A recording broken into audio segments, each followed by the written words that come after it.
परेश रावल भारतीय सिनेमा का वह नाम है जिसने अपनी बहुआयामी अभिनय शैली से दर्शकों के दिलों में एक खास जगह बनाई है। उनकी कहानी एक साधारण परिवार के लड़के के संघर्ष और मेहनत से लेकर एक सफल अभिनेता बनने तक की प्रेरणादायक गाथा है। आइए उनकी जिंदगी की यात्रा को विस्तार से जानते हैं। परेश रावल का जन्म 30 मई 1950 को मुंबई, महाराष्ट्र में एक मध्यम वर्गीय गुजराती परिवार में हुआ। उनका बचपन सामान्य तरीके से बीता, लेकिन उन्होंने कभी सोचा भी नहीं था कि उनका नाम एक दिन भारतीय सिनेमा के महान कलाकारों में गिना जाएगा। पढ़ाई में वे अच्छे थे और उनकी स्कूली शिक्षा मुंबई में ही पूरी हुई। परेश ने इंजीनियरिंग की पढ़ाई पूरी की और एक इंजीनियर बनने का सपना देखा, लेकिन उनके भीतर छिपी अभिनय की चिंगारी ने उन्हें थिएटर की ओर खींच लिया। उन्होंने मुंबई के मशहूर नाट्य समूहों में हिस्सा लेना शुरू किया और धीरे धीरे उनकी अभिनय प्रतिभा निखरने लगी। परेश रावल ने थिएटर से अपने करियर की शुरुआत की। गुजराती और हिंदी नाटकों में उनका अभिनय देखने वालों को मंत्रमुग्ध कर देता था। उनकी संवाद, अदायगी, हाव भाव और किरदारों में गहराई दर्शाने की कला ने उन्हें थिएटर में एक मजबूत पहचान दिलाई। उनकी पहली फिल्म होली 1984 थी, लेकिन उन्हें असली पहचान मिली 1986 में आई फिल्म नाम से। इस फिल्म में उनके नकारात्मक किरदार ने उन्हें बॉलीवुड में स्थापित कर दिया। 90 के दशक में उन्होंने कई फिल्मों में खलनायक की भूमिका निभाई, जिनमें किंग अंकल, रूप की रानी चोरों का राजा और दामिनी जैसी फिल्में शामिल हैं।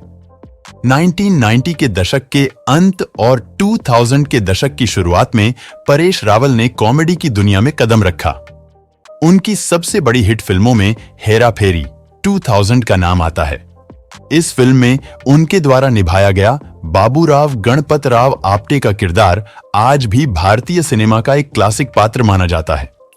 परेश रावल ने अंदाज अपना अपना, हंगामा, गरम मसाला, मालामाल वीकली और भूल भुलैया जैसी फिल्मों में अपनी अद्भुत कॉमेडी से दर्शकों को हंसने पर मजबूर कर दिया। उनकी संवाद, अदायगी और समय का सटीक उपयोग उन्हें दूसरों से अलग बनाता है। परेश रावल ने केवल कॉमेडी और नकारात्मक भूमिकाएं ही नहीं की, बल्कि उन्होंने सामाजिक और गंभीर विषयों पर आधारित फिल्मों में भी बेहतरीन प्रदर्शन किया। सिर्फ तुम, OMG, ओ माय गॉड और सन ऑफ सरदार जैसी फिल्मों में उनके किरदारों ने दर्शकों को सोचने पर मजबूर कर दिया। OMG, ओ माय गॉड में उनके द्वारा निभाए गए नास्तिक व्यवसायी के किरदार ने धर्म और अंधविश्वास जैसे मुद्दों पर सवाल उठाए। ये फिल्म उनके करियर की सबसे महत्वपूर्ण फिल्मों में से एक मानी जाती है। परेश रावल न केवल एक अभिनेता हैं, बल्कि एक सामाजिक और राजनीतिक व्यक्ति भी हैं। उन्होंने भारतीय जनता पार्टी बीजेपी के टिकट पर 2014 में अहमदाबाद ईस्ट से लोकसभा चुनाव जीता। वे राजनीति में भी अपनी सादगी और स्पष्टवादिता के लिए जाने जाते हैं। परेश रावल का विवाह स्वरूप संपत से हुआ, जो खुद एक प्रसिद्ध अभिनेत्री और मिस इंडिया रह चुकी हैं। उनका पारिवारिक जीवन सुखी और शांत है। उनके 2 बेटे आदित्य और अनिरुद्ध हैं। परेश रावल ने अपने करियर में कई पुरस्कार और सम्मान जीते हैं। राष्ट्रीय फिल्म पुरस्कार 1994 में फिल्म वो छोकरी और सरदार के लिए, फिल्म फेयर अवार्ड 1993 में सरदार के लिए सर्वश्रेष्ठ सहायक अभिनेता, पद्मश्री 2014 में भारत सरकार द्वारा कला के क्षेत्र में उनके योगदान के लिए। परेश रावल की जिंदगी संघर्ष और सफलता का एक अद्भुत उदाहरण है। उन्होंने अपने जीवन में कई उतार चढ़ाव देखे, लेकिन कभी हार नहीं मानी।